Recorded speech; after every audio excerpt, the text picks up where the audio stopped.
Okay, so hello everyone. Today I'm going to teach you guys how to make this abstract art right here. And it's actually fairly simple. So let's head into it, and first we have to delete the cube.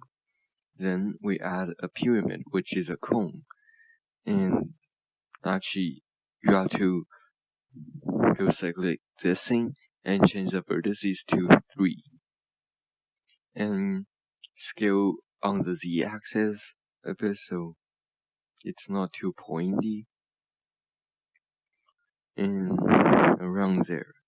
Yes, and so we have to start displacing it, and displacement is really easy to use and it's really useful too. So first subdivide it because we want a lot of geometry, and add a subdivisions surface modifier too, and just let it calculate a bit so it pops up. And we now should select the showing edit too, because you can edit afterwards if you want. And add that vertex weight proximity, and go to edit mode, select everything, and go to the green tab and add a new one, assign it, and go back, select the vertex group we just assigned to, and now we have to add an empty cube or whatever shape you want the displacement to happen at, and it will be on the top. So let's put the cube scale down and put it on the top, and select the target object as the empty cube. Now let's add a displacement. Now we have to add a new one and select that button right there and change it to magic or clouds, any you want. And I will just use magic because I like it better. And go to displacement, select the group as a vertex group, and want to change the highest to nothing, and the lowest let's power it up. But you don't see anything, or it's kind of gradual because you want to change it to smooth in the fall off, and go to the proximity mode, change it to geometry. And now you can see it's happening. And around there is pretty good. And actually let's change up the depth around there. Yeah. And you can always change it to your preference. I just like to use this as the example. And let's start shading. Add a cube. This will act like the room it is placed in. And then want to set up our camera to a place where you want it to be. And around there is pretty good. So take the cube up so it shows in the camera.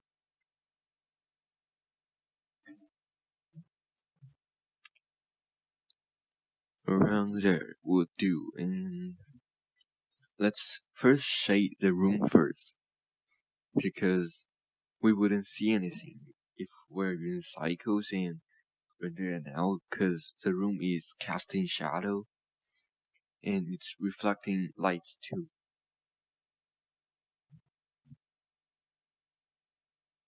And shade the room, add a new material, and all we have to do is change up the metallic and roughness and make the color darker.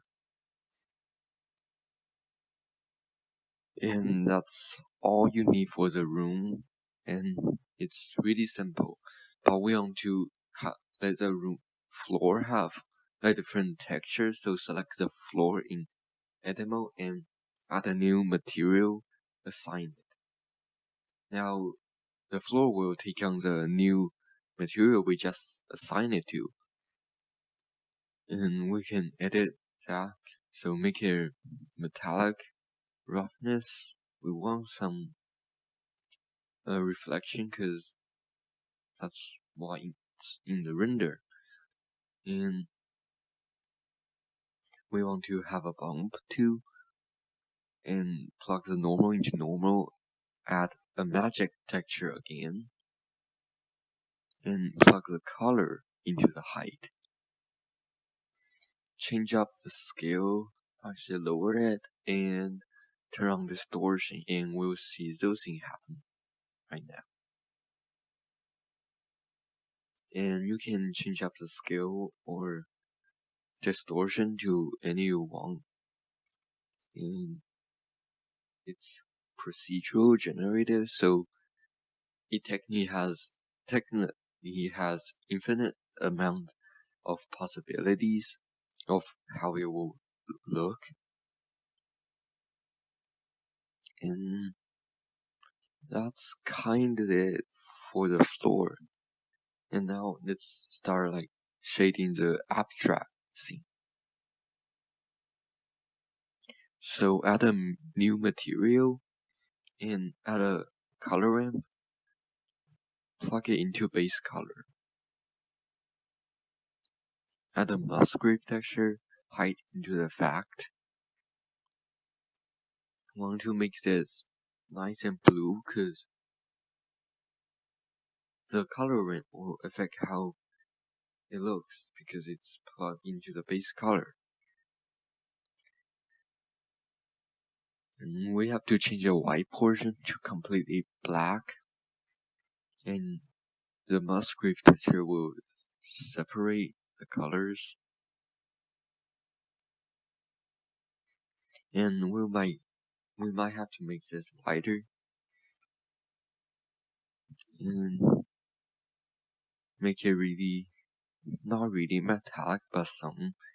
Turn down the roughness so it casts some reflection. Shade it smooth.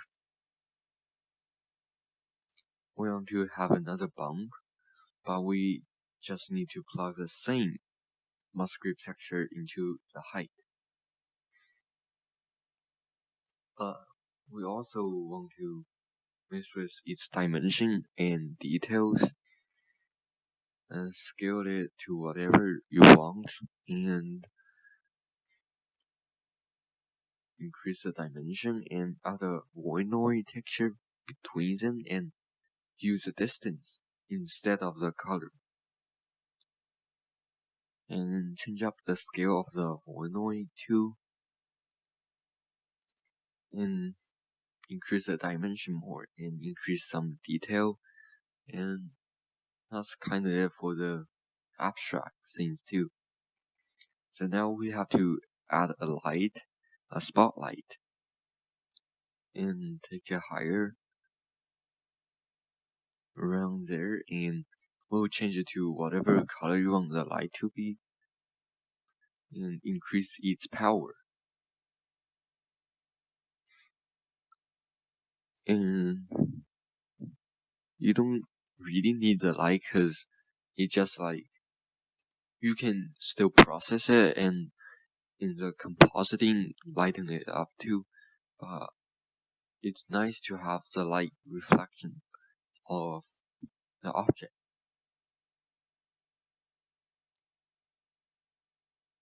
And we want to have a high power, and because we needed to have a bloom later.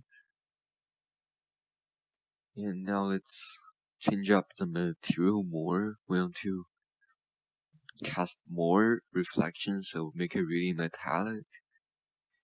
And so you can see on the floor, it's casting reflection of the abstract object. And turn on anisotropic.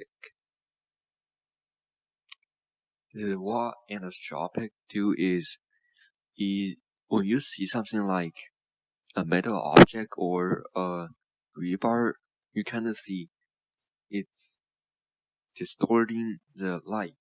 So that's what anisotropic is. And let's light up our scene more.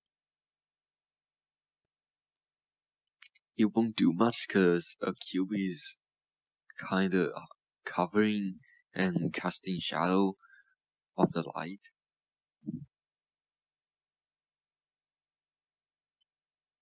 And right now we couldn't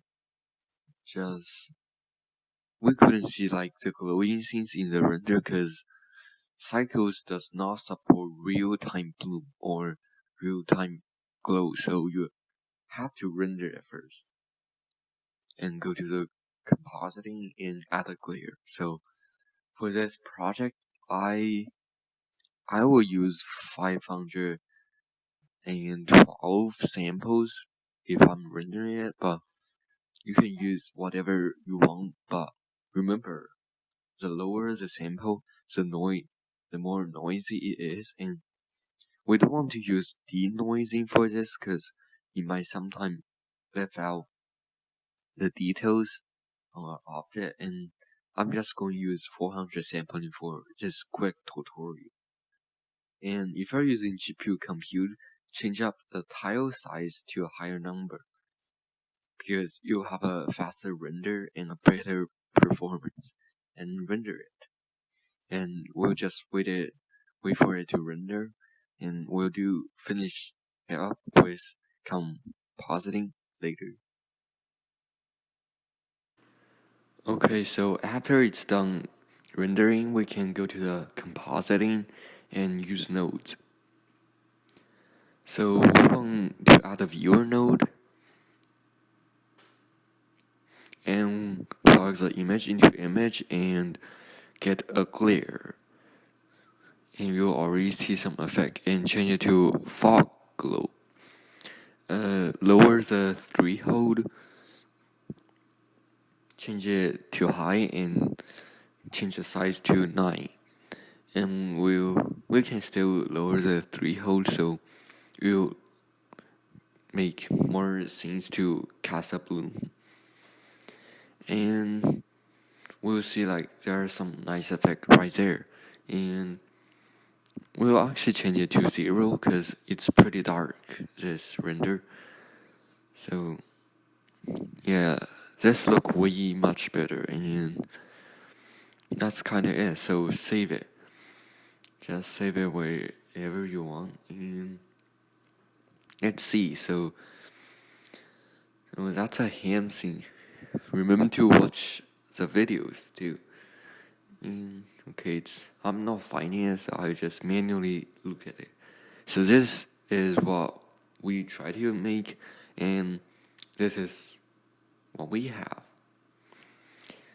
And that's all. So thanks for watching, guys, and make sure to subscribe and join Discord. It really helps.